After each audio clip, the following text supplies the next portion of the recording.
Just a quick video on how to find the IP and reset to defaults, the Epson UB-E04 print server.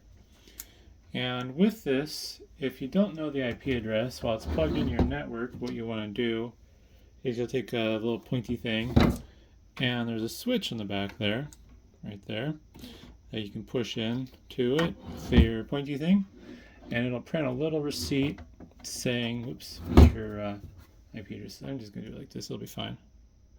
So you'll hold it down for 5 seconds while it's on, and it'll shoot out this little sheet saying what everything is. Now this is currently set to defaults, so it's a very weird IP address and stuff. If you need to change the IP though, or you want to reset it, what you do is you turn the printer off, and you'll find that little switch in the back, and then turn it back on. You'll have to hold the power button, or not the power, you'll have to hold the reset button down for like 5 to 10 seconds and wait for it to shoot up piece of paper like that. And right now it's currently in the process of resetting, which will take a little bit. But once it's done, it'll shoot out the rest of the receipt, which which will look like this. And from there, the network cable, if you've already reset the defaults, you can plug that into a laptop. And I just need to pull that up here. And you'll want to go in your Windows network settings. So I'm using Windows 10 still in this case, but you want to change your adapter settings for your Ethernet. And you want to look at the Internet Protocol version 4 settings. And you'll want to set a random IP for your laptop that matches the default IP or whatever the IP you're using is.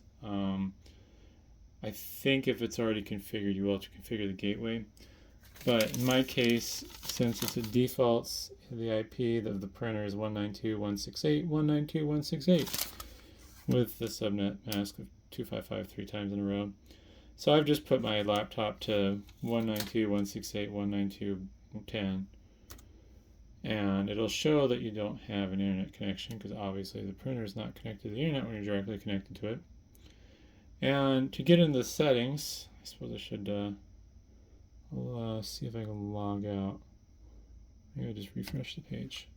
So go to the web, in your web browser, you'll go to the IP address, and you might get this warning saying connection's not private. Just tell it sure, whatever. And I'm still logged in, but the login was Epson, so EPSON, all lowercase. And then from there, the wonderful glare on my screen, it's a little better, you can configure things like the IP address and the printer settings. Actually, nope, down there. So, yeah, if you want to change the IP address, maybe set it to DHC, or well, I guess it just says auto, but DHCP, so it picks whatever address the router assigns on your network. You can do that along with a few other things, such as resetting the printer to defaults or changing administration information and passwords. This one's not configured with wireless, I don't believe, since it doesn't have the dongle. But yeah, hopefully that's helpful, and thanks for watching.